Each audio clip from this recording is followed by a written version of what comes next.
Happy Thursday, everyone. From this day onwards, we're going to start recording videos that we're going to post onto all our social media networking accounts. And today, I thought of talking about a very important competency when we want to communicate effectively with other people, and that's empathizing. So how do we empathize? Of course, we all know that when we're empathizing, we put ourselves in somebody else's shoes, right? We feel what they feel. We see what they see. So that's what empathizing is all about. But do you know that there's actually a process to how to empathize properly and effectively? I'm going to discuss with you what I call the 4 A's of empathizing. Okay, just remember these words. First A is, of course, acknowledge. The second A is ask further. The third A is associate, which is just a different way of saying identifying with that person. And last but not least is advise, or giving a piece of advice. So how do we go about that? Let's say the person's situation is his or her dog died. Of course, to acknowledge that. By the way, let me just set expectations with you that when you deliver the recommended lines I'm going to share with you, make sure that, of course, you're empathizing, so you have to sound sad, okay? So the first one is acknowledge. You can just say things like, oh, I'm sorry to hear that, right? There are some people who are not really after you saying to them so many things or very long lines. A simple sympathizing is enough, okay? The second step to empathizing properly or well is what we call ask.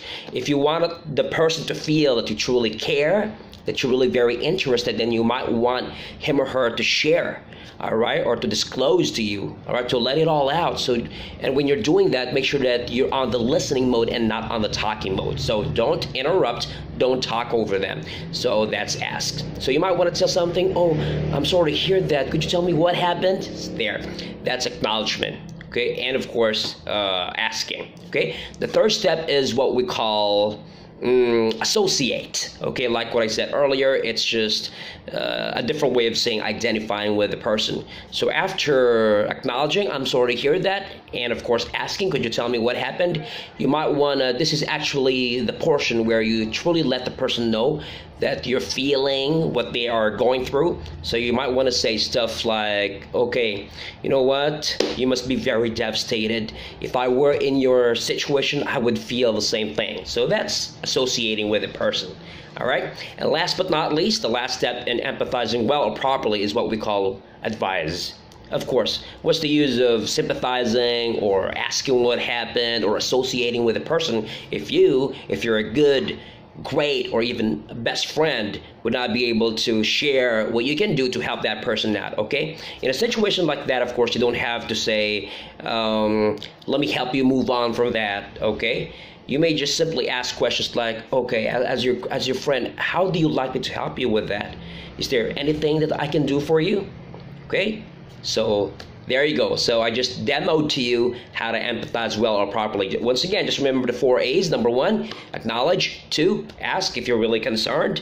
3, associate. Let the person feel that you're with him or her every step of the way. And last but not least, offer your great piece of advice. The person will appreciate it. There you go. That for you is how to empathize. So go ahead and use this skill in relating well with other people and communicating effectively. All right, you're gonna listen to and see more of this, okay, for moving forward every Thursday and Friday. So thank you guys so much for listening and watching me. You have a great day ahead of you. Okay, bye.